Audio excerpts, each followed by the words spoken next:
हम लोगों ने yesterday we were discussing about the Indian National Congress, right? And Indian National Congress में मैंने आप लोगों को उसके अलावा भी मैंने आप लोगों को गवर्नर जनरल्स के बारे में बताया था। नाउ आज हम लोग बात करेंगे किसके बारे में, इंडियन नेशनल कांग्रेस और उसके आगे वर्किंग के बारे में कि कैसे कैसे काम हुआ है, ठीक है ना, उसके आगे। और मैंने बताया था कि कल मैंने डिस्कस कर लिया था। Now we discuss with the slides. तो स्लाइड्स के फॉर्मेशन कब हुआ, प्री गांधीयन फेज। अब इसको दो फेज में मैंने बताया था डिवाइड करते हैं हम लोग। एक है प्री गांधीयन फेज, ठीक है, और एक, ठीक है, इंडियन नेशनल मूवमेंट के अंदर गांधी जी से पहले वाला जो फेज है उसको हम प्री गांधीयन फेज कहते हैं। क्या बोलते हैं? अब ये गांधी जी से पहले वाला फेज कौन सा है? 1900 सुनो, 1857 से आगे का जो फेज है, या 18, अगर इनका बोला जाए अगर कांग्रेस का, तो 1885 से लेकर और जो है 1915 तक का जो पीरियड है, 1915 तक का, जब तक गांधी जी नहीं आ गए हैं तब तक का जो पीरियड है उसको बोलते हैं प्री गांधीयन फेज। और प्री गांधीयन फेज में दो फेज में हम डिवाइड करते हैं प्री गांधीयन फेज को, एक मॉडरेट फेज, दूसरा एक्सट्रीमिस्ट फेज। मॉडरेट फेज आप लोग देख चुके हैं कि ये लोग क्या कर रहे हैं, प्रेयर कर रहे हैं, पिटीशन कर रहे हैं, और क्या नाम है आपका, अंग्रेजों के सामने हाथ जोड़ जोड़ के डिमांड अपनी रख रहे हैं, और पार्लियामेंट के अंदर डिस्कशन कर रहे हैं, बजट डिस्कशन कर रहे हैं, ठीक है। प्रेयर पिटीशन में खेल चल रहा है। लेकिन जो ये लोग थे, आपको मैंने पता है, आपको कहा जाता है लाला, ये क्या नाम है, लोकमान्य तिलक या बाल गंगाधर तिलक को कहा जाता है फादर ऑफ इंडियन अनरेस्ट। क्या बोलते हैं? Father of Indian unrest. यानी इन्होंने हलचल मचा दी इंडिया के अंदर एंड रिवॉल्यूशन फैला दिया। कह रहे ना, कह के लेंगे आज़ादी, लेके रहेंगे आज़ादी, वो एक नारा नहीं चलता था। तो प्री गांधीयन फेज मैंने बताया दो पार्ट्स में, एक मॉडरेट फेज और दूसरा एक्सट्रीमिस्ट फेज। तो मॉडरेट में प्रेयर पिटीशन चल रहा है, और क्या नाम है आपका, जो अंग्रेजों के सामने नतमस्तक हुए जा रहे हैं, झुके जा रहे हैं, जिससे कौन लोग सेटिस्फाई नहीं है? ये लोग बाल गंगाधर तिलक, एक्सट्रीमिस्ट लोग सेटिस्फाई नहीं है। तो देखें ये क्या करते हैं और इनका क्या खेल है, ठीक है। तो एक्सट्रीमिस्ट फेज, आज़ादी, हम कह के लेंगे आज़ादी, लेके रहेंगे आज़ादी वाला नारा लगा के ये लोग आ गए हैं, ठीक है। कौन है ये? एक्सट्रीमिस्ट लोग हैं, और इनका कहना है कि हमें राइज ऑफ एक्सट्रीमिज्म की बात करेंगे। इनका कहना है कि हम लोग किसी की नहीं सुनते, हमें तो लेनी है आज़ादी, ठीक है। जो न्यू और यंगर ग्रुप था, यंग्री यंग मैन वाला, कौन सा ग्रुप? एंग्री यंग मैन वाला जो ग्रुप था, ये वाला जो था, ये लोग जो थे, एक न्यू यंगर ग्रुप जो है ये कांग्रेस को ज्वाइन करता है, इमर्ज होता है। और क्रिटिकली ये इनकी आइडियोलॉजी जो होती है, ये ओल्ड लीडरशिप को, मैंने बताया था ना कि बाप के काम से सेटिस्फाई नहीं है, ठीक है। तो ये लोग जो यंग लोग हैं, ये अपने बाप के काम से सेटिस्फाई नहीं है, क्रिटिकल हो जाते हैं, ये आइडियोलॉजी, ओल्ड आइडियोलॉजी को क्रिटिसाइज करना शुरू करते हैं। दे आर, और क्रिटिसाइज करते हैं, उनकी बुराई करना शुरू करते हैं कि ये लोग तो कुछ जानते ही नहीं है, कुछ करते ही नहीं है, ठीक है ना। एंग्री यंग मैन वाला जो है वो बोलते हैं हम स्वराज लेंगे, ठीक है, और कांग्रेस को स्वराज का गोल स्टेब्लिश करना चाहिए, और उससे नीचे हम लोग कोई चीज से कंप्रोमाइज नहीं करेंगे, राइट। और ये they were satisfied, they were dissatisfied with the Congress working, तो वो तो बिल्कुल भी सेटिस्फाई नहीं थे, ठीक है। इसमें हंटिंग पॉलिटिशियंस थे। I don't always get angry, but when I do become, I become a mega star, मतलब मुझे गुस्सा नहीं आता। यानी बेसिकली ये एंग्री यंग मैन वाली भूमिका में लोग आ गए हैं, ठीक है ना। और एक्सट्रीमिज्म क्यों राइज हुआ, उसकी वजह क्या है, मतलब जो ये एक्सट्रीमिज्म राइज हो रहा है उसकी वजह क्या है? उसकी वजह यह है कि ट्रू नेचर ब्रिटिश रूल का लोगों के समझ में आ गया था, जब इकोनॉमिक ट्रेंड थ्योरी वगैरह लोगों ने एक्सप्लेन करी, दादा भाई नौरोजी वगैरह ने। और तो ये ट्रू मिजरीज की वजह लोगों के समझ में आने लगा था कि Britishers are the reason of true misery. Famine के अंदर जो है 90 लाख लोग मारे गए 1896 से लेकर 1900 के बीच में। फ्लैग और राइट्स फैलते जा रहे थे, कोई भी बीमारी फैल जाती थी तो उसका एपिडेमिक, वो क्या नाम है, एक तरह से एपिडेमिक बन जाता था। और उसके अलावा जो है सेडिशन लीडर जो होते थे उनको इम्प्रिजनमेंट कर दिया जाता था सेडिशन के चार्जेस पे, सेडिशन चार्ज लगाकर उसको उनको जेल में डाल दिया जाता था। 1904 के अंदर ऑफिशियल सीक्रेट एक्ट लेकर आया गया जिससे प्रेस की फ्रीडम को भी कर्व करने की कोशिश की गई। तो इस तरीके से जो ये इनका यूनिवर्सिटी एक्ट, आपको पता है इंडियन यूनिवर्सिटी एक्ट 1904 के अंदर आया है, जिसके अंदर गवर्नमेंट का कंट्रोल यूनिवर्सिटीज के ऊपर बढ़ाया है, ठीक है ना। कॉन्फिडेंस और सेल्फ रिस्पेक्ट लोगों का जो है वो हैम्पर कर रहे थे, और लोगों के अंदर एक फीलिंग आने लगी थी कि अब कुछ अगर हो, अगर हमें आज़ादी मिल सकती है तो सेल्फ सेक्रीफाइस से हो सकता है। और मास लेवल के अंदर एक ये बात शुरू हो गई थी कि सेक्रीफाइस करना पड़ेगा, अगर आज़ादी लेनी है तो उसके लिए कुर्बानी देनी पड़ेगी। गेटिंग, ये सब भी चीज़ें लोगों के दिमाग में आने लगी थी। एजुकेशन का ग्रोथ होने की वजह से जब ज़्यादा लोग पढ़े लिखे हो गए, पहले तो मजदूरी करके लोग सेटिस्फाई हो जाते थे, ठीक है ना। लेकिन मजदूरी जब पढ़े लिखे लोग हो गए तो वहाँ पे क्या हुआ, एजुकेटेड अनएम्प्लॉयमेंट हो गया, अंडर एम्प्लॉयमेंट हो गया। लोग पढ़े लिखे हैं, पीएचडी कर रखा है, जॉब है ही नहीं, ठीक है ना। अल्लामा इकबाल आपको पता है गरीबी में मर गए थे। ऐसे बहुत सारे लोग गरीबी में मरे हैं, ठीक है? जिनको जो एकदम गरीब थे और जबकि पढ़े लिखे थे, दुनिया भर की पढ़ाई करने के बावजूद उनको क्या नाम है, उतना रोज़गार अच्छा नहीं कमा पा रहे थे। बहुत सारे लोग ऐसे थे। तो उसके बाद में रिएक्शन वेस्टर्निज़्म का, एक्सेसिव वेस्टर्निज़्म वगैरह आ गया था। सेंस ऑफ कॉलोनियल डिज़ाइन समझ द कल्चर, इंडियन कल्चर के अंदर वेस्टर्नाइज़ेशन का भी चीज़ें आ गई थी। लोग फ्रीडम और इक्वालिटी और फ्रेटर्निटी ये सब की बातें करने शुरू कर दिया था। और जो मॉडरेट्स थे ना, उनके अचीवमेंट से ये लोग सैटिस्फाई नहीं थे, क्योंकि उनको लगता था कि हमें तो स्वराज चाहिए और ये लोग तो स्वराज की कोई बात ही नहीं करते। ये प्रेयर पिटीशन करते हैं जिससे हम लोग सैटिस्फाई नहीं हैं। ठीक है? तो ये इनकी थी, मतलब ये गुस्सा थे और इनसे इन्होंने कहा भैया बेटा तुमसे नहीं हो पाएगा। ठीक है? तुम नहीं कर पाओगे ये सब। ठीक है? They were critical, they were very critical. Strong criticism था उनका किसका? किस चीज़ का? कि जो पीसफुल आप कॉन्स्टिट्यूशनल एजिटेशन करते हो, कॉन्स्टिट्यूशन को लेके चलते हो, सब नहीं होगा, हम तो रिवोल्ट करेंगे। क्या करेंगे? रहने दो बेटा, तुमसे नहीं हो पाएगा, अब हम देखेंगे। ठीक है ना? समझ रहे हो ना? तो reactionary policies of Curzon, Curzon की रिएक्शनरी पॉलिसी जो थी, 7 साल इन्होंने मिस्टर कर्जन ने रूल किया। कई सारी रिएक्शनरी पॉलिसीज लेकर आए जिससे कि लोगों के अंदर नाराजगी थी और काफ़ी सारी बातें भी बोलते रहते थे कर्जन इंडियंस के खिलाफ। और ऑफिशियल सीक्रेट एक्ट लेकर आए, इंडियन यूनिवर्सिटी एक्ट लेकर आए, पार्टीशन ऑफ बंगाल किया। ये सब बहुत सारे रीज़न है जिसकी वजह से एक्सट्रीमिस्ट लोग जो है बाहर उभर के सामने आ गए थे। गेटिंग? इंटरनेशनल इन्फ्लुएंस भी था, जिससे इटालियन जो है इटालियन आर्मी जो है दैट वाज डिफीटेड बाय इथियोपियंस 1896 के अंदर। बोहर वॉर 1899 से लेकर 1902 के अंदर जो है काफ़ी ब्रिटिशर्स को काफ़ी रिप्रेशन का सामना करना पड़ा था। रिवरेस क्या आपका रिवरेस का सामना करना पड़ा था। और आप ये ध्यान रखें कि जो रिवर्सेस जो ये सामना कर रहे थे ब्रिटिशर्स, इसमें ना एक एम्बुलेंस सर्विस प्रोवाइड की थी। गांधी जी उस समय अफ्रीका के अंदर थे और अफ्रीका के अंदर बोहर वॉर हो रहा था। उस समय बोहर वॉर के अंदर जो है अमेरिका, मतलब इंग्लैंड के लिए इन्होंने जो है एम्बुलेंस सर्विसेज विक्टिम्स के लिए, मतलब जो मारे जा रहे थे घायलों के लिए प्रोवाइड की थी। किसने? गांधी जी ने, जिसके लिए उनको केसरे हिंद का खिताब मिला था। क्या मिला था? केसरे हिंद का उनको खिताब दिया था अंग्रेजों ने। और जापान, ये अफ्रीका के अंदर गांधी जी का काफ़ी लंबा टाइम रहा है। मैं आपको बताऊंगा गांधी के टाइम पे आते हुए कि उन्होंने अफ्रीका के अंदर काफ़ी सारे काम किए हैं, टॉय फॉर्म वगैरह बनाया था और काफ़ी काम किया था। तो बोहर वॉर की वजह में जो है ब्रिटिशर्स काफ़ी डिफीट हो रहे थे और रिवर्सेस का सामना कर रहे थे। तो उस समय जब वो मतलब पीछे हट रहे थे, घायल हो रहे थे जो लोग, उनके लिए एम्बुलेंस सर्विसेज का किया था। तो यानी कि उसमें भी लोगों को समझ में आ रहा था कि यार ये कोई अंग्रेज जो है इनविंसिबल नहीं है, इनसे जीता जा सकता है। जापान ने रशिया को हरा दिया 1905 के अंदर। अब जापान जैसी कंट्री, सोचो कितनी पिद्दी सी कंट्री, उसमें कहा जाता है कि जापान इतनी पिद्दी सी कंट्री है और उसने रशिया को हरा दिया। जापान का मतलब यह है कि एक मेंढक मगरमच्छ को निगल ले, इतना मतलब ये कहा जाता है। तो इतना आसान नहीं है। इसको देखने के बाद लोगों को एक जो था ना कि यूरोपियन सुप्रीमेसी है, उनसे कोई जीत नहीं सकता, इनविंसिबल है, ये कहानी खत्म हो गई। उन्होंने कहा यार हम भी जब जापान जैसी छोटी कंट्री लड़के जीत सकती है तो हम लोग लड़ेंगे तो क्यों नहीं जीतेंगे? समझ रहे हो ना? तो नेशनलिस्ट मूवमेंट भी शुरू हुआ आयरलैंड के अंदर, रशिया के अंदर, इजिप्ट के अंदर, टर्की के अंदर, पर्शिया के अंदर, चाइना के अंदर। नेशनलिस्ट जो मूवमेंट थे उससे हम लोग भी इंस्पायर हुए। उसके अलावा हमारे यहाँ मिलिटेंट स्कूल ऑफ थॉट भी था। मिलिटेंट स्कूल ऑफ थॉट जानते हैं ना? मतलब कि हथियार उठा लो, ठीक है? वायलेंस हो जाए, कुछ भी हो जाए, देश को आज़ाद कराना है, चाहे मर जाओ, चाहे मार डालो, ठीक है ना?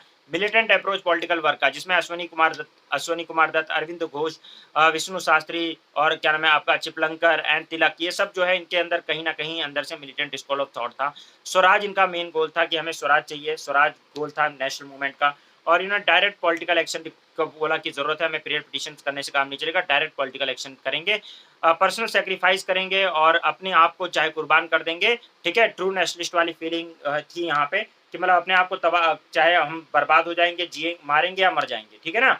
इस तरह की फीलिंग आई। और ये जो है लाल बाल पाल एक्सट्रीमिस्ट लीडर्स में से बहुत फेमस है। जैसे मैंने बताया था आपको, लाल बाल पाल एंड घोष, ये फेमस है। कौन-कौन? लाला लाजपत राय, बाल गंगाधर तिलक, अरविंद घोष, बिपिन चंद्र पाल, ये लोग जो है सब फेमस लीडर्स हैं किसके? एक्सट्रीमिस्ट के। और ये बचपन से आप लोग पढ़ते आ रहे हो, ठीक है ना?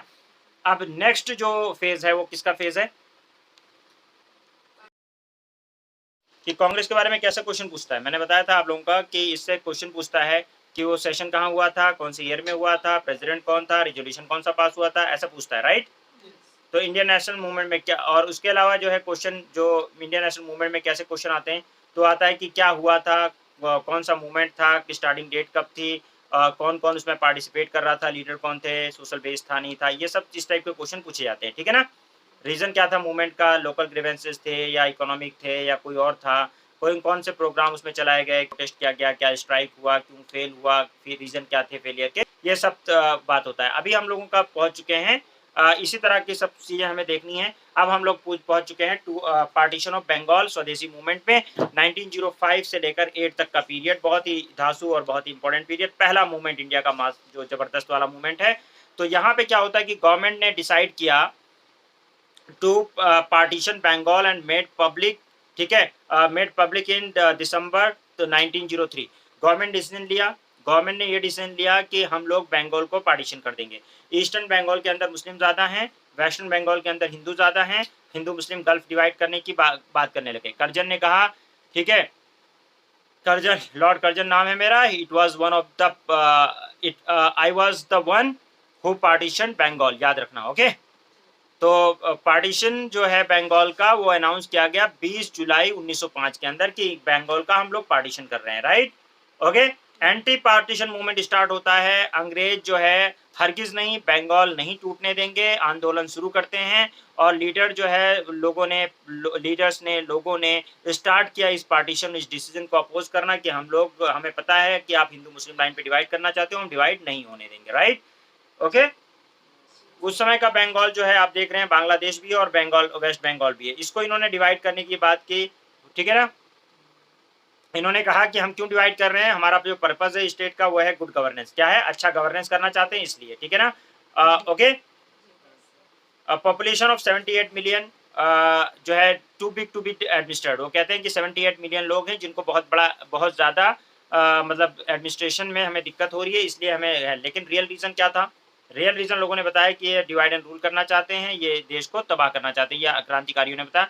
लॉर्ड कर्जन ने रीज़न दिया कि हम इम्प्रूव को एडमिनिस्ट्रेशन को इम्प्रूव करना चाहते हैं, और जो आपका बंगाल बहुत बड़ा एरिया है एडमिनिस्ट्रेट करने के लिए, इसलिए उसको हम स्मॉलर यूनिट्स में डिवाइड करके वो करना चाहते हैं। लेकिन रियल रीजन था कि वो वीक कमजोर करना चाहते थे, क्योंकि नर्व सेंटर था उस समय नेशनलिज्म का, इंडियन नेशनलिज्म का जो नर्व सेंटर था, ठीक है ना, बंगाली नेशनलिज्म जो था वो बहुत ज्यादा डेवलप हो रहा था, अमार सोनरो बैंगलो ये वो, और सारे नेशनलिस्ट जो लीडर थे वो सारे कहाँ डेवलप हो रहे थे, बंगाल के अंदर ही सारा लिटरेचर वगैरह।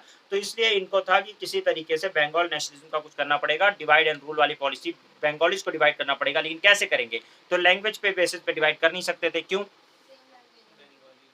मतलब सेम लैंग्वेज, लेकिन ऐसा नहीं था उनका तरीका। उन्होंने क्या किया, कुछ पार्ट जो है हिंदी हिंदी स्पीकिंग जो स्टेट है उनको मिला देंगे इधर बंगाल, वेस्ट बंगाल में, और मतलब कुछ लैंग्वेज का भी वो कुछ वो डालेंगे। एकदम तो सिर्फ बंगाल बंगाल रख के तो लैंग्वेज पे बेसिस पे करेंगे नहीं, लेकिन कुछ आसाम का एरिया, कुछ ऐसा एरिया जो हिंदी स्पीकिंग है उनको उठाकर कहाँ डाल दें, बंगाल के साटा में डाल दें, और बांग्लादेश को अलग कर दें। तो इन्होंने कहा जो बंगाली स्पीकर्स हैं उनको माइनॉरिटी बनाने के चक्कर में इन्होंने लैंग्वेज के बेसिस पर पहले कोशिश की, ज्वाइन किया किनको, हिंदी स्पीकिंग एरियाज को बंगाल के साथ, समझ रहे हो ना। और उधर से यानी बंगाली 17 मिलियन लोग बंगाली बोलते हैं, हिंदी प्लस उड़िया बोलने वाले 37 मिलियन लोग हैं, ठीक है ना। तो ये इस तरह से कुछ मतलब हिसाब बना रहे हैं कि कुछ ऐसा किया जाए कि लैंग्वेज के बेसिस पे। दूसरा रिलीजन के बेसिस पे, वेस्टर्न हाफ में आपको मैंने बताया था हिंदू ज्यादा थे, ईस्टर्न हाफ में जो है वो मुसलमान ज्यादा थे। तो इनको यह था कि रिलीजन के बेसिस पे भी डिवाइड करो, क्योंकि हमें तो करना है डिवाइड, ठीक है ना, ओके। हिंदू मुस्लिम जो है उनकी यूनिटी नहीं रहने देनी है, गेटिंग। और सुरेंद्र नाथ बनर्जी वगैरह जो है, के मित्रा और प्रसूतनाथ, ये जो है पृथ्वी चंद्र रॉय, ये लोग जो थे ये पूरे उसमें आ गए। इन्होंने बोला नहीं हमें तो करना है, हम लोग विरोध करेंगे, ठीक है ना। हम इन्होंने मेथड अडॉप्ट किया, क्या है मेथड अडॉप्ट किया, पब्लिक मीटिंग की, मेमोरेंडम बनाए, प्रोपेगेंडास किए, पम्फलेट वगैरह बांटे, ठीक है ना। न्यूज़पेपर में जैसे न्यूज़पेपर में लिखा, जैसे हितवादी जो है न्यूज़पेपर, देवेंद्रनाथ टैगोर जो है, देवेंद्रनाथ टैगोर ये रविन्द्रनाथ टैगोर के भाई हैं, तो ये लोग, और उसके अलावा संजीवनी के मित्रा की और बंगाली एसएन बनर्जी की, इसमें इन लोगों ने लिखना शुरू किया कि नहीं हम बंगाल पार्टीशन नहीं होने देंगे, राइट। गवर्नमेंट ने अनाउंस किया कि बंगाल का पार्टीशन होगा जुलाई 1905 के अंदर। 7 अगस्त 1905 के अंदर लोगों ने बाइकआउट करना शुरू किया, क्या करा, बाइकआउट मूवमेंट करना शुरू किया कि अगर अंग्रेजों ने वो किया तो हम बाइकआउट रेजोल्यूशन पास करते हैं, मैसिव मीटिंग करेंगे, हम इनके कपड़ों की होली जलाएंगे अंग्रेजी कपड़ों की, और हम लोग जो है बाइकआउट करेंगे, कोई विदेशी नहीं खरीदेगा, सब बाइकआउट करेंगे विदेशी सामानों को, स्वदेशी मूवमेंट चलाएंगे, स्वदेशी खरीदेंगे। समझ में आ गई बात। अक्टूबर 16 1905 के अंदर डे ऑफ पार्टीशन था। उस दिन इसको जब डे ऑफ पार्टीशन हुआ तो लोगों ने क्या किया, लोगों ने जो है ऑब्जर्व किया डे ऑफ मॉर्निंग, मॉर्निंग मतलब दुख का दिन, मतलब एक शोक करने का दिन, ठीक है ना, मॉर्निंग वो किया। आउट ऑफ बंगाल पीपल, लोगों ने फास्ट रखा, लोगों ने गंगा में जाके डुबकियाँ लगाई, बात-वात लिया और उसके अलावा जो है बेयर फुट नंगे पैर जो है वंदे मातरम गाते हुए जो है लोग चल रहे थे। एक दूसरे को मुसलमान और हिंदू जो है यूनिटी का सिंबल राखी बाँध रहे थे, ठीक है? और उसके अलावा सुरेंद्र नाथ बैनर्जी, आनंद मोहन बोस, इन लोगों ने बड़ी-बड़ी, आनंद मोहन बोस और सुरेंद्र नाथ बनर्जी, इन लोगों ने बहुत बड़ी-बड़ी सभाओं को गैदर किया और उनको संबोधित किया कि हम लोग ये कितनी भी कोशिश कर लें, हम लोग डिवाइड नहीं होने देंगे, ठीक है ना?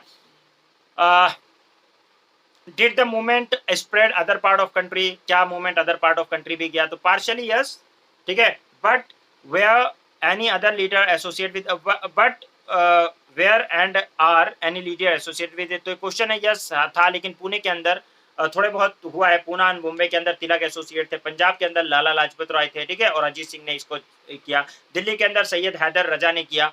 उसके अलावा मद्रास के अंदर जो है चिदम्बरम पिल्लई ने किया। कुछ लोग थे लेकिन बहुत ज्यादा सेंटिमेंटल नहीं हो सकते थे, ठीक है ना?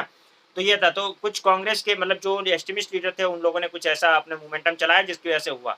तो what did the Congress do, step क्या है कांग्रेस का? तो स्टेप मीटिंग हुई 1905 की मीटिंग, कंडेम किया पार्टीशन को, इन्होंने कंडेम किया पार्टीशन को बंगाल के, ठीक है ना, एंड द रिएक्शनरी पॉलिसीज को कर्जन की, सपोर्ट किया एंटी पार्टीशन एंड स्वदेशी मूवमेंट के बंगाल के। ये कौन कर रहा है? मॉडरेट लोग ही हैं। After 1905, extremists acquired the dominant influence over the Swdeshi movement in the Bengal. ये लोग मतलब अपनी बात मनवाने की कोशिश करते थे, ठीक है ना? कौन? एक्सट्रीमिस्ट लोग उस समय स्वदेशी मूवमेंट के टाइम पर, कि मतलब स्वदेशी अपनाओ, बाइकआउट करेंगे हम लोग फॉरेन गुड्स की, पैसिव रेजिस्टेंस करेंगे, बाइकआउट करेंगे गवर्नमेंट स्कूल की, गवर्नमेंट कॉलेजेस की और गवर्नमेंट सर्विसेज की, कोर्ट की, लेजिस्लेटिव काउंसिल की, उसके अलावा म्यूनसिपैलिटीज की और जो अंग्रेजों ने टाइटल, गवर्नमेंट टाइटल्स हैं, उन सबको हम लोग बाइकआउट करेंगे, ठीक है ना? उसके अलावा एक्सट्रीमिस्ट लीडर ने कहा कि हम लोग जो है मास स्ट्रगल पे लेकर आएंगे चीजों को, और स्लोगन दिया कि इंडिपेंडेंस फ्रॉम फॉरेन रूल। अब ये लोगों को लग रहा है कि इंडिपेंडेंस इतनी जल्दी तो नहीं मिलेगा, है ना? तो टेक्निकली मतलब जो नए लीडर थे, what was the technique adopted by the new leader, extremist leader, वो क्या कर रहे थे? वो लोग क्या करते थे, जैसे पहले लोग क्या करते थे? प्रेयर पिटिशन, ये क्या करते थे? प्रोपेगेंडा करते थे, प्रोग्राम करते थे, बाइकआउट करते थे फॉरेन गुड्स का। उसके अलावा जो है फॉरेन गुड्स का बाइकआउट करते थे, अंग्रेजी कपड़ों की होली जलाते थे, फॉरेन क्लोथ्स वगैरह को जला देते थे, बाइकआउट करते थे फॉरेन प्रोडक्ट्स का और स्वदेशी खरीदने की बात करते थे, समझ रहे हो ना? प्रीस्ट और रिचुअल्स में जो है मैरिज वगैरह में प्रीस्ट वगैरह को इन्वॉल्व करने का रिफ्यूजल करते थे। फॉरेन जिन्होंने भी क्या नाम है फॉरेन कपड़े पहन रखे होते थे, जैसे प्रीस्ट वगैरह को बताया कि अगर अगर किसी ने विदेशी कपड़े पहने तो हम लोग शादियां नहीं करवाएंगे, ठीक है? हम धोती कुर्ता पहनो तो। और वॉशरमैन जो होते थे, जो जन मतलब जो कपड़े धोने वाले धोबी वगैरह होते थे, वो फॉरेन क्लॉथ उन्होंने धोने से मना कर दिया। अगर आपने फॉरेन क्लॉथ दिया धोने के लिए, वो धोएंगे नहीं, ठीक है ना? तो पब्लिक मीटिंग पोजीशन वगैरह ये सब मतलब उन लोगों को बताते थे कि ये मत करना। पब्लिक मीटिंग करते थे, प्रोसेशन वगैरह करते थे, वॉलंटियर्स को इकट्ठा करते थे, समिति बनाते थे, ठीक है? स्वदेश बंधव समिति अश्विनी कुमार दत्त इन लोगों ने किया। तो मैजिक लैंटर्न लेक्चर मतलब जाते थे, लैंटर्न वगैरह मैंने बताया था ना, मैजिक लैंटर्न लेक्चर, तो यहाँ पे रात में जाते थे, लोगों को समझाते थे कि देखिए ऐसा है, कि आप लोगों को इकट्ठा करते थे और समझाते थे कि देखिए आपको क्या क्या करना है, ट्रेनिंग देते थे मेंबर्स को, ठीक है? सोशल वर्क के लिए कि क्या करो, फेमाइन और एपिडेमिक पड़े तो क्या करो, ठीक है ना? सोशल वर्क था, स्वदेशी हैंडीक्राफ्ट और आर्बिट्रेशन कोड बनाओ कि अंग्रेजों के कोड में जाना ही नहीं हमें, ठीक है ना? और स्वदेशी हैंडीक्राफ्ट वगैरह पे काम करना है, इस तरह की चीजें इन्होंने की, बाइकआउट करनी। और इसके अलावा जो है ट्रेडिशनल पॉपुलर फेस्टिवल जो थे, मेलाज वगैरह, जैसे गणपति फेस्टिवल हो रहा है, शिवाजी फेस्टिवल हो रहा है, ये पता है ये एंशियंट टाइम से नहीं है। ये गणपति फेस्टिवल शुरू किया बाल गंगाधर तिलक ने, इन्होंने शुरू किया है 1905 में, एकता के लिए, कि लोगों को इकट्ठा किया जा सके, तो उसके लिए इन्होंने इकट्ठा किया था, और ये उसके लिए। और थिएटर फॉर्म में जो है को यूज किया लोगों को बताने के लिए। उसके अलावा जो है सेल्फ रिलायंस, आत्मशक्ति के बारे में बता रहे हैं कि हम लोगों के अंदर है, नेशनल डिग्निटी है, हमारा ऑनर है, हम लोग जो है जीत सकते हैं, हम लोग लड़ेंगे तो हमारा फॉरेन रूल से हमें आज़ादी मिल जाएगी, ये सब बता रहे हैं। स्वदेशी नेशनल एजुकेशन लोगों में फैला रहे हैं। बंगाल नेशनल कॉलेज शुरू करते हैं अरविंद घोष इसी में। बंगाल इंस्टीट्यूट ऑफ टेक्नोलॉजी शुरू करते हैं। National Council for Education was set up, organize the system of the education, literacy, scientific technique on the national line, कि यहाँ पे ये चीज़ शुरू करेगी कि नेशनल लाइन पे हम लोग जो है अपने कॉलेज और यूनिवर्सिटी बनाएंगे। इसमें लोग बार बार बात कर रहे हैं कि बाय स्वदेशी, स्वदेशी खरीदो और अंग्रेजी चीज़ें ना खरीदो, ठीक है ना? जैसे चाइनीज चीज़ें आप ये कहते हैं ना खरीदो। तो स्वदेशी का कैंपेन चलाया गया, इंडिजिनस इंटरप्राइजेस को बढ़ावा देने की बात की गई। इस्टेब्लिशमेंट ऑफ द स्वदेशी टेक्सटाइल स्टार्ट किया गया। शॉप और मैच बॉक्स वगैरह, मैच की फैक्ट्रीज जो है बंगाल केमिकल्स वहाँ का लगाया गया। बैंक और इंश्योरेंस कंपनीज भी, ट्रेडिस वगैरह, इन लोगों ने भी कहा कि स्वदेशी लोगों को लोन देना है, स्वदेशी करना है। कल्चर जो है बहुत सारे इंस्पायरिंग सॉन्ग रविन्द्रनाथ टैगोर ने और उसके बाद रानी कांत सेन ने, देवेंद्र लाल ने, इन लोगों ने लिखी थी, दिजवेंद्र लाल वगैरह ने। तो उस सबको लोग गाते थे, चलते थे नेशनल सॉन्ग गाते हुए कि मतलब देश के नेशनल सॉन्ग इंस्पायर करते हुए। उसके अलावा बहुत सारी पेंटिंग्स वगैरह आ गई थी जो कि नेशनलिस्ट पेंटिंग हुआ करती थी लोगों को इंस्पायर करने के लिए। रविन्द्रनाथ टैगोर वगैरह का भारत माता वाला जो पेंटिंग था, ये सब भी डेवलप होने लगा था, ठीक है ना, कि हमें देश को आज़ाद करना है, पुरानी उसको सबको तोड़ना है, ट्रेडिशन को तोड़ना है। कल्चरल, साइंटिफिक बहुत सारे साइंस में भी स्वदेशी चीज़ें देखने को मिली थी। जगदीश चंद्र बोस वगैरह जो थे, आपने उसमें जगदीश चंद्र बोस वगैरह को देखा है। इंडियन साइंस कांग्रेस वगैरह बना के इंडिया के उन लोगों को प्रमोट कर रहे थे कि हमारे क्या क्या हम लोगों ने हिस्ट्री में किया हुआ है। प्रफुल्ल राय वगैरह ने बंगाल केमिकल शुरू किया। तो कुछ ना कुछ हर तरह से मतलब अंग्रेजों को बाइकाट करने के लिए स्वदेशी चीजें ला रहे थे। एजुकेशन के अंदर मास लेवल पे स्टूडेंट का पार्टिसिपेशन के लिए, वुमेन का पार्टिसिपेशन के लिए, मुस्लिम्स के पार्टिसिपेशन के लिए लोग काम कर रहे थे। और सोशल बेस को बोलते थे कि मतलब जमींदार और लोअर क्लास से एक्सपेंड होकर और पूरे मास लेवल पे लोगों तक पहुंचाया जाए। तो ये सारी चीजें ये लोग कर रहे थे एजिटेशन करने के लिए। In the support of Bengal's unity, agitation were organized in many part of the country but not much impact. तो जहाँ पे जो बंगाल की यूनिटी को लेकर पूरे इंडिया में पूरे जगहों पर एक वो स्टार्ट किया गया, क्या नाम, मूवमेंट स्टार्ट किया गया, लेकिन उसका बहुत इम्पैक्ट नहीं हुआ। क्यों नहीं इम्पैक्ट हुआ वो आपको पता है क्यों नहीं इम्पैक्ट हुआ? क्यों? क्योंकि बंगाल के पार्टीशन से ज़्यादा क्यों इन्फ्लुएंस होगा कोई तमिलनाडु का बंदा? क्यों क्यों क्यों को क्या फ़र्क पड़ रहा है इतना? तो इसलिए मतलब एक आइडियोलॉजिकल कॉन्फ्लिक्ट इसकी वजह से पैदा हो गया, किसमें, एक्सट्रीमिस्ट और मॉडरेट के बीच में। मैंने वो बताया था आपको, ठीक है ना। टिल 1908 तक ये कंटिन्यू रहा, उसके बाद में एंड हुआ। इन बिटवीन जो है आइडियोलॉजिकल कॉन्फ्लिक्ट की वजह से सूरत का पार्टीशन हुआ है, जिसकी वजह से मैं जो आपको बताने जा रहा हूँ इन बिटवीन, देखिए आप क्या है कि ये लड़ाई कैसे हुई है। दिसंबर के अंदर 1905 के अंदर बनारस के अंदर सेशन होता है, ठीक है। कहाँ सेशन होता है? बनारस के अंदर। एक्सट्रीम और मॉडरेट लोग आपस में ये बात कर रहे हैं कि हमें बाइकआउट करना है, हमें ये करना है। वो कह रहे हैं नहीं, प्रेयर पिटीशन कर लो यार, और इतना ज़्यादा बाहर ले जाने की, मास लेवल पे ले जाने की जरूरत नहीं है, ठीक है ना। तो इनमें इशू उठाया जाता है कि क्या नाम है, मेथड ऑफ प्रोटेस्ट क्या होगा और प्रेसिडेंशियल पोस्ट किसको मिलेगी। मेथड ऑफ प्रोटेस्ट वो क्या कह रहे हैं, पुराना वाला, ये क्या कह रहे हैं, हम लोग बाइकआउट करेंगे, हम लोग क्या करेंगे, होली जलाएंगे अंग्रेजी कपड़ों की, हम लोग धोने नहीं देंगे, अंग्रेजी कपड़े पहनने नहीं देंगे, राइट। तो बनारस सेशन में क्या होता है कि ये लोग कहते हैं हमारा प्रेसिडेंट होगा और दूसरा हमारा मेथड होगा। लेकिन 1905 के अंदर क्या होता है कि ये boycott wanted to boycott the Swadeshi movement. ये कहते हैं कि हम बाइकआउट करेंगे स्वदेशी मूवमेंट और बंगाल से बाहर भी हम लेकर जाएंगे, ठीक है ना। कौन? एक्सट्रीमिस्ट लोग कह रहे हैं, ठीक है ना। कौन कह रहा है? और हम कह रहे हैं इंक्लूड सारे फॉर्म ऑफ एसोसिएशन हम लेकर आएंगे, यानी गवर्नमेंट सर्विसेज, लॉ कोर्ट और लेजिस्लेटिव काउंसिल, इन सबको बाइकआउट करेंगे, ठीक है ना। लेकिन जो जो वो हैं लेकिन जो मॉडरेट्स हैं वो कह रहे हैं ना, दादा भाई नेहरू जो है रिप्रेजेंट कर रहे हैं मॉडरेट्स को, ये कह रहे हैं कि नहीं, पहले फोकस करो बंगाल के ऊपर, ठीक है ना। हम बंगाल के बियॉन्ड जाने के अभी उसमें नहीं है, ठीक है, टोटली। और बाइकआउट पूरी तरह से बाइकआउट करना ठीक नहीं है, ओके। वो सारी बातें उन्होंने करी। उसके बाद में सेकंड इशू जो था प्रेसिडेंशियल पोस्ट का, तो ये बोल रहे हैं प्रेसिडेंट तो हमारा होगा। क्या कह रहे हैं? कह रहे हैं अच्छा भाई साहब, कंप्रोमाइज कुछ नहीं होगा, प्रेसिडेंट हमारा होगा, ठीक है। लेकिन अब मेजोरिटी किसकी है? तो उन्होंने मॉडरेट्स लोगों के उन्होंने रेजोल्यूशन पास कर लिया। उन्होंने क्या नाम है, ये बोला कि भाई माइल्ड रेजोल्यूशन पास होता है जिसमें सपोर्ट करते हैं स्वदेशी मूवमेंट को, प्रोग्राम मतलब कहेंगे हम बंगाल में करेंगे। तो उन्होंने क्या किया, किसको बना दिया? गोपाल कृष्ण गोखले को बना दिया। क्या बना दिया?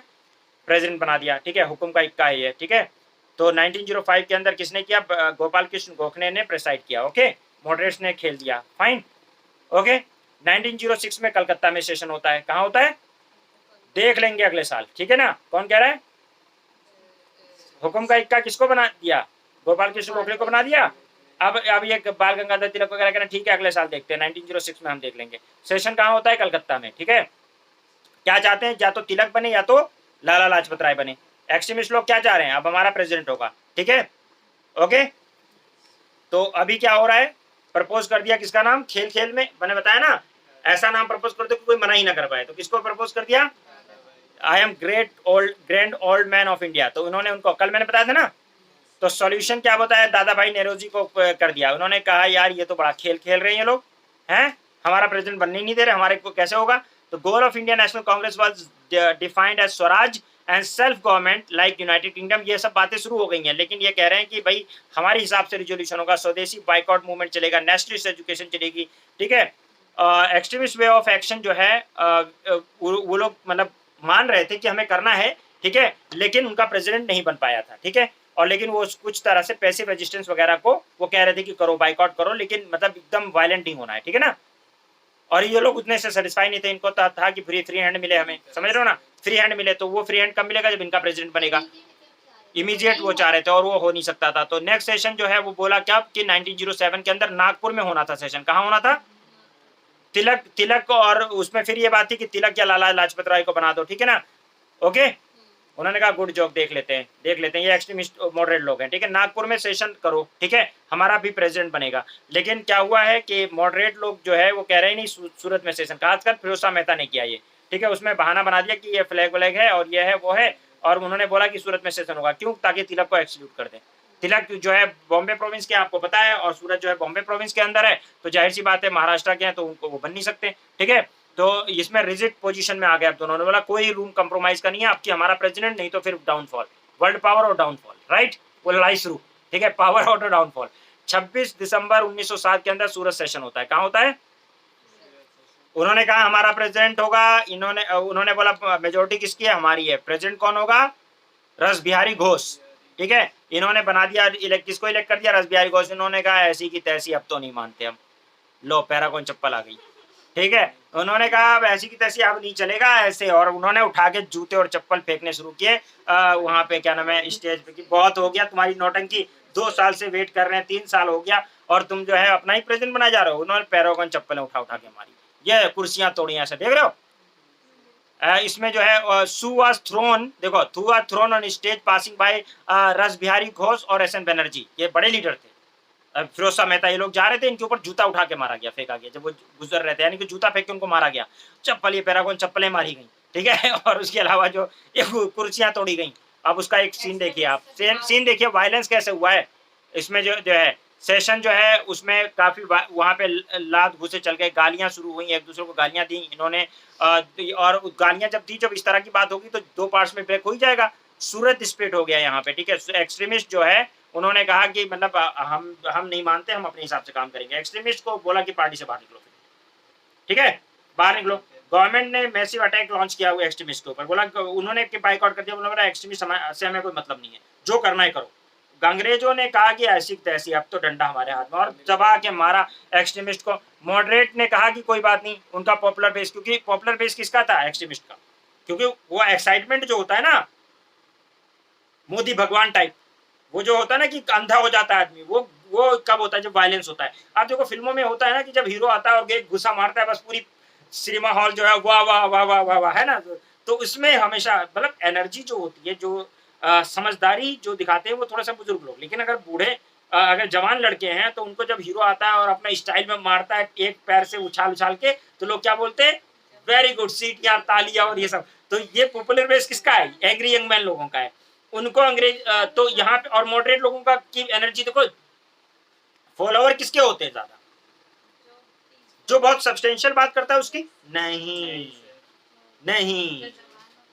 नहीं, जो कुछ ऐसी बातें करता है जिससे मतलब मजा आए, एंजाइटी हो, गुस्सा आए, आपकी फीलिंग वगैरह को इरोज करने वाली, चिल्लाने वाले, या क्या नाम है, कुछ इस तरह के ससुरी ससुरा करने वाले, ऐसे लोग देखिए आप, खान साहब देखिए कितना फेमस है। तो वो क्यों, क्योंकि इस तरह की बातें करने वाले ज्यादा फेमस होते हैं। तो ये बात थी कि चाहे उसका मतलब सब्सटेंशियल कुछ ना हो, लेकिन मजा तो आता है ना। और आजकल दौर किसका है, मजे का है, जब तक मजा नहीं आएगा तब तक बात बनेगी नहीं। तो यहाँ पे मजा इनकी बातों में खूब आता था, तिलक वाले खूब मजे लेते थे ना, मजे ले लेकर अंग्रेज तो ऐसे, तो अंग्रेजन ऐसी, तो ये वो, तो फैलान निकाल, तो उसमें हम ये करेंगे, हम जला देंगे, हम ये कर देंगे, तो लोगों को तो मजा आएगा ही ना, चाहे उसमें उनका नुकसान हो रहा हो। भाई अगर आप अंग्रेजी कपड़े नहीं धोगे तो आपको भी तो पैसा नहीं मिलेगा, आपको भी तो एम्प्लॉयमेंट नहीं मिलेगा, आप उनके घरों पे काम करने नहीं जाओगे, बाइकआउट जाओगे तो आपको भी तो सैलरी नहीं मिलेगी, है। ऐसा तो है नहीं इमीडिएट आपको कहीं लखपति बन गए हो, करोड़पति बन गए हो। अगर आपने के मास लेवल की, मास जो लोग होते हैं उनकी ज्यादा दिन आंदोलन करने की क्षमता नहीं होती है, जो डेली कमा के डेली खा रहा है उसकी क्षमता है कि वो 10 दिन तक काम ना करे, बाइकआउट करे, काम मिल रहा हो बाइकआउट करे, उसके बच्चे भूखे नहीं मर जाएंगे। तो ये बात इतना आसान नहीं है लोगों को मतलब करना, लेकिन इसमें मजा आता है। कहते हैं ना कि चाहे क्या नाम है, हमारी चमड़ी उखाड़ दी जाए, चाहे हमें खाना मिले ना मिले, हम वोट मोदी को ही देंगे, तो मजा जरूर आता है, इसमें कोई दिक्कत नहीं, एक फेनेटिक होने में मजा आता है। तो ये चीज थी, मैसिव अटैक किया इसमें अंग्रेजों ने, और उसके बाद कोई पॉपुलर बेस मॉडरेट का बचा नहीं, तो मॉडरेट तो ऐसे ही गायब हो गए, ठीक है ना। और सेवर अटैक जब रेप्रेशन शुरू किया, गवर्नमेंट ने मारा अच्छे से, तो मूवमेंट पूरी तरह फेल कर दिया इन्होंने इफेक्टिव, और जितने भी पूरा लीडर्स को उठा के जेलों में डाला, पूरा लीडरलेस हो गया, ठीक है। लाल बाल पाल सबको ट्रायो को एकदम उन्होंने उखाड़ के फेंक दिया, ठीक है ना, क्योंकि 1908 के अंदर तिलक को उठा के जेल में डाल दिया सेडिशन चार्ज लगा के, ठीक है ना। अरविंदो घोष को ने बोला भैया मैं रिटायर हो रहा हूँ एक्टिव पॉलिटिक्स से, ठीक है ना, मैं स्पिरिचुअलिटी की तरफ जा रहा हूँ, मैं भगवान करूंगा, मैं आश्रम खोल रहा हूँ, ठीक है ना। लाला लाजपत राय ने कहा देखो भैया मैं यूके जा रहा हूँ, फिर मैं यूएस चला जाऊंगा पढ़ाई के लिए, कि मुझे पढ़ाई पढ़ लेने दो, अभी मैं पढ़ाई छोड़ के आ गया था, ठीक है, पढ़ लेता हूँ थोड़ा सा, ठीक है। बिपिन चंद्र पाल ने कहा चलो ठीक है ओके मैं भी क्विट कर रहा हूँ, आई ऑल्सो क्विट, इतना पिटाई नहीं खानी मुझे, वीआरएस ले लिया था, वॉलंटरी रिटायरमेंट स्कीम ले ली इन्होंने, ठीक है। इन्होंने कहा भैया हम रिटायर हो रहे हैं, हम ये लोग देखो जब पिटाई पड़ी तो रिटायर हो गए। रीजन फॉर द फेलियर बदल लीजिए, ठीक है। देखो did not know how to tap the newly released energy and how to find new form to get expressed to the popular resentment। देखो जो पॉपुलर रिसेंटमेंट था ना, जो एनर्जी तो बहुत ज्यादा थी, इन्होंने भड़का तो दिया, एनर्जी तो बहुत ज्यादा हो गई, लेकिन कंट्रोल नहीं कर पाए, कंट्रोल नहीं कर पाए। और ध्यान रखिए आप energy controlled energy, atom bomb के अंदर बहुत एनर्जी होती है, एटम के अंदर बहुत एनर्जी है, रिएक्टर में सबसे बड़ा काम होता है उस एनर्जी को कंट्रोल करने का, ठीक है। और अगर वो एनर्जी कंट्रोल ना हो पाए तो क्या होगा, एटम बम बन जाएगा वो, क्या, न्यूक्लियर रिएक्टर, ठीक है, और पूरा तबाह कर देगा। तो इसलिए एनर्जी अच्छी बात है, ठीक है, लेकिन उसको कंट्रोल करना आना चाहिए, वो कंट्रोल नहीं कर पाए। Largely remain confined to the upper and the middle class, ज्यादातर अपर और मिडिल क्लास वाले पार्टिसिपेट कर पाए, क्योंकि लोअर लोगों के अंदर मैंने बताया इतनी कैपेसिटी नहीं है, ना वो इतना समझ पाते, उनको 2 वक्त की रोटी से मतलब है, एक बोतल दारू 2 वक्त की रोटी, रात में सोने का कारण बात खत्म करने का, ठीक है ना। और उसके बाद में difficult to sustain the mass basis, मैंने बताया ना हाई पिच पे लंबे टाइम तक बोलना आसान है, is it easy, high pitch पे अरे आदमी चिल्ला चिल्ला के कितनी देर बोलेगा, गला बैठ जाएगा यार, एक लिमिट तक ही, बहुत स्पीड में आप कितनी देर तक दौड़ लोगे, नहीं दौड़ पाओगे कुछ ही देर तक। आप अच्छा कब कर सकते हो, जब आप एक स्टेडी मेंटेनेबल पेस से चलो तो चलते रहोगे, लेकिन आप एकदम सोचो कि नहीं मैं तो एकदम दौड़ूंगा, एकदम बहुत तेज दौड़ूंगा, कितनी देर, एक लिमिट होती है। तो हाई पिच पे बहुत लॉन्ग तक मास लेवल पे स्ट्रगल करने की कैपेसिटी नहीं थी लोगों की, ठीक है। नॉन कॉपरेशन और पैसिव रेजिस्टेंस जो है वो सिर्फ आइडिया रह गया, क्यों, क्योंकि लीडर्स को तो डाल दिया अंदर, लेकिन इसका फिर एक था पॉजिटिव भी इम्पैक्ट कह सकते हो कि मॉडर्न इंडियन हिस्ट्री के अंदर काफ़ी मतलब आगे बढ़ गए, इसमें वुमेन, स्टूडेंट और बहुत सारे sections of urban and rural population ने पार्टिसिपेट किया, सारे फॉर्म की आइडियोलॉजी देखने को मिली, और पॉलिटिकल एक्शंस किए जा सकते हैं, ये भी दिखा आर्ट फॉर्म में के थ्रू और लिटरेचर के थ्रू और साइंस इंडस्ट्री के थ्रू पेट्रियटिज्म दिखाया जा सकता है। ये सिर्फ जय श्री राम चिल्लाने से पेट्रियटिज्म नहीं होता, ये उसी टाइम पता चल गया था। इसमें जो पेट्रियटिज्म होता है वो किससे होता है, या भारत माता की जैसे चिल्लाने से नहीं होता है, इसमें आर्ट फॉर्म में, लिटरेचर के फॉर्म में, साइंस इंडस्ट्रीज के फॉर्म में, जो भी इस फील्ड में अच्छा काम कर रहा है, देश के लिए कर रहा है, वो सब लोग जो है नेशनलिस्ट हो सकते हैं, ठीक है ना। तो ये चीज़ है। और undermine the hegemony of the colonial ideas and institutions. Negative क्या है, इसमें most of the upper class थे, क्लास और मुस्लिम ज़्यादातर, क्योंकि मुस्लिम आपको पता है मुस्लिम लीग 1906 में बन गई थी, ठीक है। तो नवाब सलीमुल्लाह जो हैं वो धक्का के थे वहाँ पे, उन्होंने मुस्लिम लीग बना दी थी, जिसकी वजह से थोड़ा सा मुस्लिम्स का एक बेस जो था, एक मतलब ग्रुप, वो बाइकॉट, वो मतलब इनके साथ नहीं था इस मूवमेंट में, ठीक है ना। तो एक ये हाँ वो पार्टी जो थी उन्होंने बनाई, और उसके बाद में उन्होंने कहा कि हम लोग जो है वहाँ पे मुस्लिम्स का फायदा करवाएंगे, तो उस ट्रैप में वो लोग आ गए, तो वो सेक्शन जो मतलब इनके साथ था, मुस्लिम लीग के साथ, वो सपोर्ट नहीं कर रहा था, ओके। उसके अलावा मॉडरेट और इनका देखोगे तो सोशल बेस मॉडरेट्स का क्या था, जमींदार थे, अर्बन लोग थे। इसका एक्सट्रीमिस्ट का सोशल बेस क्या था, रूरल और लोअर क्लास के लोग थे। आइडियोलॉजी क्या थी, ये वेस्टर्न थॉट, लिबर्टी वगैरह की बात करते थे, इंडियन कल्चर की बात करते थे, ठीक है, गंगा में डुबकी लगाना और गणेश पूजा करना, वो सब, ठीक है। और believed British are here for the Indian good, ये सोचते थे, लेकिन उनके लिए ब्रिटिश के लिए लॉयल रहो, लेकिन ये कहते थे ब्रिटिश जो है वो गुडनेस के लिए नहीं है, अपने फायदे के लिए है, और ये अनवर्दी है और इंडिया की लॉयल्टी वो क्लेम नहीं कर सकता है, ठीक है ना। और ये कॉन्स्टिट्यूशनल रिफॉर्म की बात करते थे, वो स्वराज की बात करते थे। इनके 3 मैटर थे, प्रेयर, पिटीशन और पासिंग रिजोल्यूशन। ये था एक्स्ट्रा कॉन्स्टिट्यूशनल, बाइकआउट करो, पैसिव रेजिस्टेंस दिखाओ, ठीक है, ये सारा इनका था, फाइन।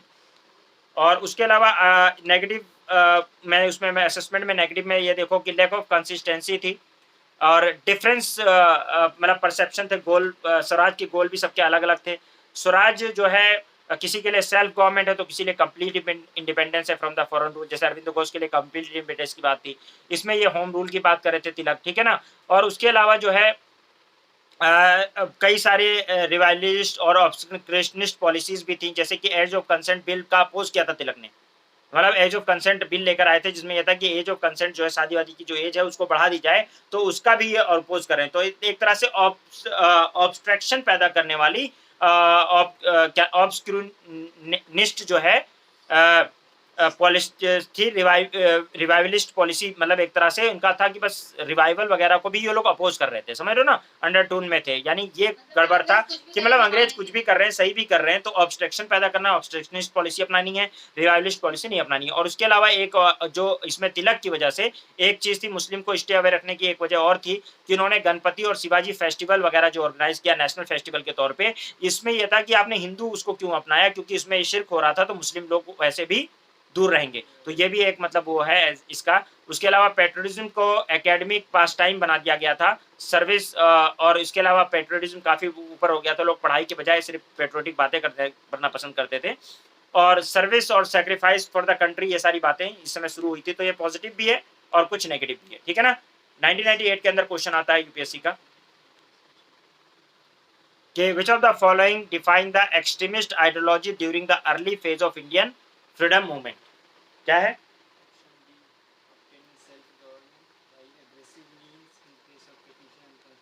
ठीक है ना, बी इज द आंसर। कि मतलब क्या क्या तरीके थे, तो ऑब्टेन सेल्फ गवर्नमेंट ऑब्टेन करना है एग्रेसिव मींस से, ठीक है, in place of petition and constitutional reform, ठीक है ना।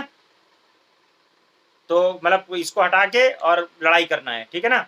और इसके अलावा जो है क्वेश्चन आया है द पार्टीशन 1998 में ही, the partition of Bengal in 1905 brought to an end the moderate role in Indian freedom movement। क्या आ रहा है? The partition of Bengal 1905 brought an end to the moderate role in the Indian freedom movement। यानी यहाँ पे moderate का role खत्म हो जाता है। The Surat session of Indian National Congress separated the extremists from the moderate। पहली बात तो नहीं सही है ना? पहली बात सही है क्या? है? पहली बात सही है? सही बताओ, बताओ ना, मुझे बताओ। पार्टीशन ऑफ बंगाल एंड जो brought an end to the moderate role in the Indian freedom movement ना, ये बात मतलब मॉडरेट रोल एकदम खत्म हो गया है, ऐसा नहीं है, एंड नहीं हुआ है, ये बात सही नहीं है। सूरत सेशन जो है, हाँ उसमें पार्टीशन जरूर हुआ है, तो ए जो है फॉल्स है और बी ट्रू है। ये अगर कोई कह रहा है कि एकदम खत्म हो गया मॉडरेट्स का रोल, तो नहीं, बाद में भी मॉडरेट्स आएंगे ना भाई, ऐसे तो नहीं कह सकते आप। चलिए, तो उसके बाद ना, Indian Muslim, the Indian Muslim in general were not attach to the extremist movement because of, किसकी वजह से? जो इंडियन मुस्लिम थे 1998 में क्वेश्चन आया है। अब देखो 1998 में कितने क्वेश्चन इसी टाइम से पूछ लिए हैं, इसी टाइम पीरियड से, ठीक है। कि जर्नल क्या नाम है वो अट्रैक्ट नहीं हुए इस एक्सट्रीमिस्ट मूवमेंट से, क्योंकि एक्सट्रीमिस्ट पॉलिसीज में हार्पिंग द हिंदू एस्पेक्ट ज्यादा ला रहे थे ये लोग, गणपति पूजा और शिवाजी पूजा और ये वो, जिससे क्या हो रहा है, लोग कह रहे हैं कि भाई ये तो शिर्क है, हम नहीं करेंगे, ठीक है ना।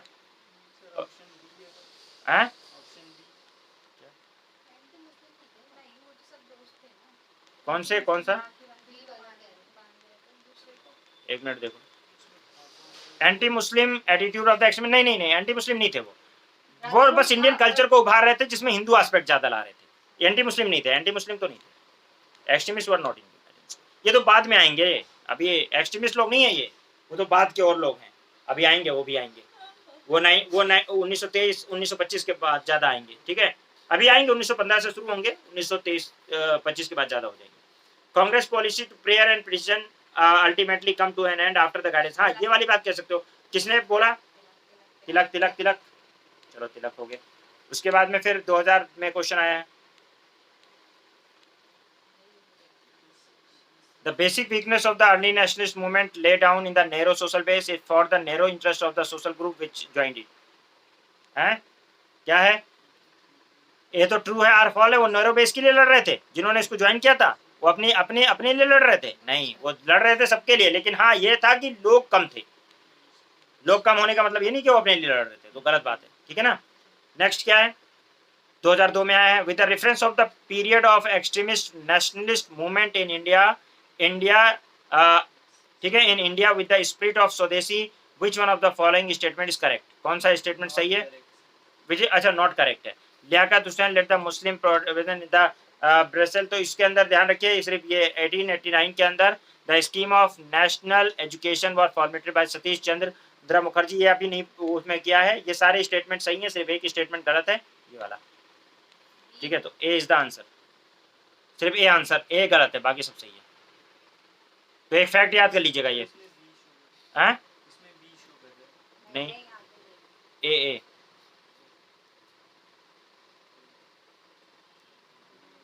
एक गलत पूछ रहा है ना वो, बाकी बातें सब तो सारी सही हैं, तो ए सिर्फ बी गलत है, ए गलत है। अमर सोनरो बांग्लो किसने लिखी है? शाहबान अली ने। ठीक है, रविंद्रनाथ टैगोर ने, चलो ठीक है, मान लिया। ये 2007 में क्वेश्चन पूछा हुआ है। हाँ, बांग्लादेश का नेशनल एंथम है, और ये लिखा भी तो उसमें है कि adopted the Bengal national anthem, ये किसने लिखा था? और ये फिर पूछा हुआ है कि कौन सा आदमी है जिसने 2 कंट्रीज का नेशनल एंथम लिखा हुआ है, बांग्लादेश का भी, इंडिया का भी? रविंद्रनाथ टैगोर, ठीक है ना। उसके बाद who give the systematic criticism of the moderate politics of India, Indian National Congress series in the article of new lamp for the old, ये किसने लिखा है? New lamp for the old, Arvind Ghosh ने लिखा था, ठीक है ना। 2014 के अंदर फिर क्वेश्चन पूछा हुआ है, लॉर्ड कर्जन, कब तक ये एंड हुआ है, कब ये एंड हुआ है, किस टाइम पे एंड हुआ है? तो अभी इसको पे हम पहुंचे नहीं है, तो अभी पहुंचेंगे तो बात करेंगे, क्योंकि 2000 अभी हम सूरत पार्टीशन से आगे नहीं गए ना, मैं बताऊंगा इसको। 1906 के अंदर ये है कि कौन सा मूवमेंट चला था, तो पता ही है।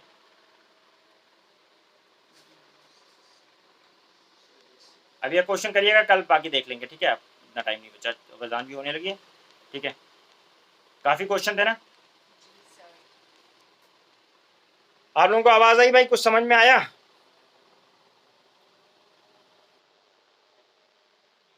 अच्छा, ठीक है। अंग्रेजों जो है वो, उनको रियल कंडीशन इंडिया की अवगत कराई जाए, तो ये सब उनका पहले सोच थी अंग्रेजों की।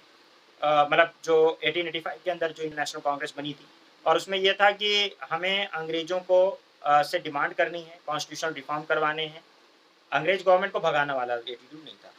एक्सट्रीमिस्ट फेज आता है जिसमें अंग्रेज गवर्नमेंट को भगाने की, स्वदेशी मूवमेंट लाने की, अपना स्वराज लाने की बात होती है। लेकिन आपस में ये आइडियोलॉजी नहीं मिलती है, जिसकी वजह से एक्सट्रीमिस्ट टेक ओवर करना चाहते हैं कांग्रेस को, मॉडरेट अपनी तरफ से टेक ओवर करना चाहते हैं, और दोनों की अपनी अपनी जगह पे कुछ ना कुछ बातें सही होती हैं। कुछ हद तक एक्सट्रीमिस्ट भी सही होते हैं, कुछ हद तक मॉडरेट भी सही होते हैं।